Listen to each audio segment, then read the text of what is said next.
The million-dollar question that comes on the heels of every major tragedy is who is to blame. Hopey. This comes from a place of attempting to keep massings like the one in Florida just weeks ago from happening again. Unfortunately, that's not always the case. When someone makes a huge mistake and has blood on their hands, they typically want to divert blame in any direction that they possibly can. While the facts are still being sorted out by the powers that be, it's becoming more and more apparent that there could have been more done to take down the in this month's horribling spree in Parkland, Florida. Even though the students were blessed enough to have teachers selfless enough to put themselves between the students and the bullets, it turns out that they might not have been fortunate enough to have law enforcement that would do the same. At this point, the question is whether the cowardice originated from a few individuals, or if dispatch actually asked the offices in the area to stand down and not enter the building.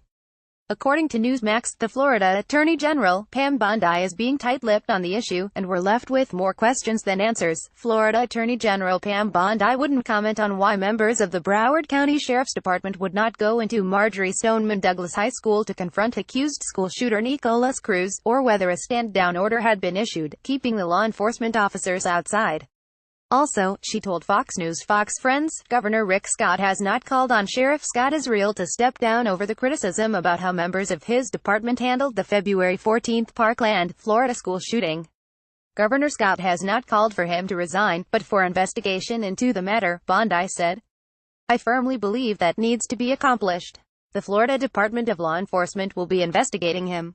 Bondi added that with all she knows in the case, there needs to be an investigation. I don't think some people were honest, said Bondi. We're going to investigate this in Florida and the right thing will be done. But when show co-host Steve Doocy asked her if there was a stand-down order for the deputies who remained outside the school, she said she couldn't talk about that. Let me put it this way, she said. When you have a school of students and your duty is to protect those students, even if I didn't have a firearm I would have gone into that scene. That is what you do. That is what the coach did, who is a true hero. Your job is to protect those students. Bondi also said she believes there were people from the scene of the shooting who were not honest with her or the governor. If they were there, they didn't want people to know they were there. That could have been it, she said. I'm not going to discuss that. Bondi also commented on President Donald Trump's call to arm school teachers, pointing out that he is not calling for all teachers to have a gun. I think it is the way it has been presented that every teacher is going to be handed a gun when they walk in the door, she said. My whole family was teachers.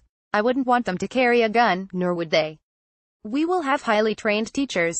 People with expert shooting ability. And SS. It takes a lot of SS. We have air marshals on planes and we have to protect our kid in our schools. So it has to be the way it is done. It is not arming every teacher, only certain people who can protect our kids. The question we now have to answer is whether law enforcement in Broward County is actually working toward finding the answer or just covering themselves. The lack of information sharing is troubling in this case, partly because of the obvious mistakes that were made. If it really is policy to not rush toward an armed gunman who's picking off students and teachers like he's in a video game, then that policy needs to change. There are few ways to incorporate protect and serve other than to take out anyone who wants to the people you're supposed to be protecting. At this point, we're left wondering how high the corruption might go. If the Attorney General and even the Governor of Florida is taking an interest in this story, it makes one wonder what stake they have in it. No matter who is to blame, we must make sure that we do whatever we can do to make sure that shootings like this one never happen again, no matter who has to fess up. HT Newsmax. Follow us on Facebook. Proud sponsor, Destin Charter Fishing from the web powered by Zergnet. Navy SEAL who killed Bin Laden tossed off plane 6 toys from the 90s that are worth way more than you think. The truth about the Obama sisters' awkward Olympics wardrobe malfunctions. You can't unsee what really happened to Mike Holmes. The disappointing double life of Tim Tebow.